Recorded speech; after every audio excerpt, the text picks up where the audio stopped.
Geçen günü 13 Mart'ta Batken rayonunun Aksay Айыл өкіметінің аймағында жана Ақтатыр айыл өкіметінің аймағында 4 чыр-чатак катталды. Бул чыр-чатак эмне себептен келип чыкты? Бул биринчиден тажик тараптан ошо чечилбеген, аягына чыкпаган чегаранын кум алып, кандайдыр бир курулуш иштерин жүргүзүү максатында алар иштеп баштаган. Чегарачылардан ошол жерде биздин жергиликтүү калктын, бийликтин суранычына же талабына алар эч кандай аткарган жок. Өз жумушун улантышкан. Бул биринчи ошол жердеги биринчи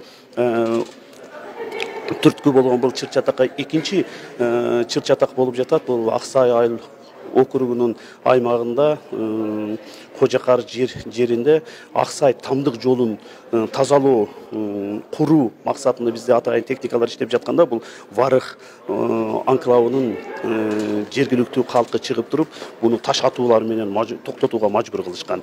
Эки тарапта ошондо таш ыргытуулар менен аябай агрессивдүү түрдө таш ыргытып бири-бирине ошондо ызы чуу болгондо чегарачылар бирдикте Тажикстан мамлекетинин чегарачылары менен бирдикте ортого чыгып буну аракет кылдык токтотушка.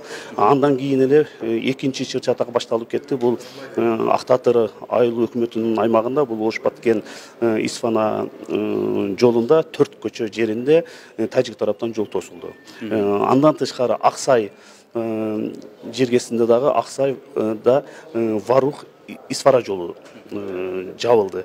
Бирок саат 20-лар чамасында бул жанагы 4 көчөдө элдер бири-бирине караңгы түндө аябай кырдаалда курч болду, бири-бирине таш ыргытып, кээ бир үйлөрдү өрттөп, ошондой болуп кетти. Ошол ызы чуунун жыйынтыгында кыргыз тараптан 2 үй, бирок адам жашабаган үй өрттөлдү, тажик тараптан дагы 2 үй өрттөлдү.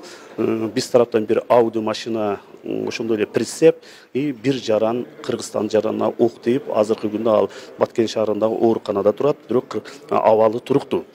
Тажик тараптын билдирүүсүндө дагы ал тараптан дагы бир канча үйлөр өрттөндү дешип жатат. Бир жараны тажик тараптар бизге кабар беришти, бир жараны каза болду и 5-6 киши жаракат алды деп. Бүгүнкү күндө кырдаал, ал жерде катуу ызы чуу жок. Эки эл өз тарабында турушат. Азыркы күндө Баткен областынын бүт жетекчилери, ошо менен бирге күч органдар структуранын жетекчилери, Сагдий областындагы губернаторлору, күч структуранын жетекчилери бүгүн азыркы учурда сүйлөшүүлөр болуп жатат. Ошо сүйлөшүүлөрдүн негизинде кырдаалды жолго салуу боюнча аракет кылышып жатат.